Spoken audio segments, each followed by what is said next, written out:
ఓం నమ శివాయ. శ్రావణ మాసంలో వచ్చే ప్రతిరోజు విశిష్టమైనదే. ఆగస్టు 13న శ్రావణ మాసం 2వ మంగళగౌరి వ్రతాన్ని ఆచరించుకోవచ్చు. ఈ మాసంలో వచ్చిన 4 మంగళవారాల్లో ఎప్పుడైనా ఈ వ్రతం చేసుకోవచ్చు. ఈరోజు పార్వతీదేవిని మహిళలు ప్రత్యేకంగా పూజిస్తారు.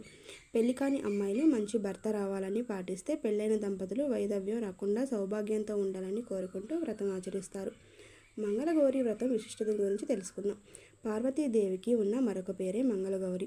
తమ 5వ తనం కలకాలం ఉండాలని కోరుకుంటూ మహిళలు ఈ వ్రతం ఆచరించి ముత్తైదులకు వాయినాలు ఇస్తారు. ఈ వ్రతం గురించి శ్రీకృష్ణుడు స్వయంగా ద్రౌపదికి వివరించినట్టు పురాణాలు చెబుతున్నాయి. ఈ వ్రతం ఆచరించిన మహిళలకు వైధవ్యం రాదని, సకల సౌభాగ్యాలతో వర్ధిల్లుతారని చెబుతారు. హిందూ మతంలో మంగళగౌరి వ్రతానికి పవిత్రమైన ప్రాముఖ్యత ఉంది.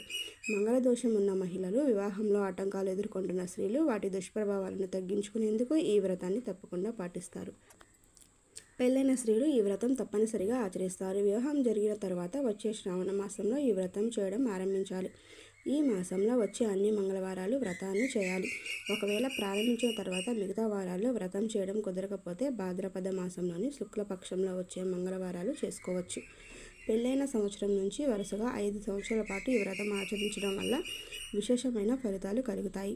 ఈరోజు ఉపవాసం ఆచరించాలి. ఈ వ్రతం ఎలా ఆచరించాలి, వ్రతం చేసుకునేటప్పుడు పఠించాల్సిన మంత్రాలు ఏమిటో ఇప్పుడు తెలుసుకుందాం. ఉదయాన్నే నిద్రలేచి శుభ్రంగా స్నానం చేయాలి. ఇల్లు, పూజ గదిని శుభ్రం చేసుకోవాలి. వ్రతం చేసుకోవాలనుకున్న స్త్రీలు ఎరుపు రంగు దుస్తులు ధరించడం ఉత్తమం.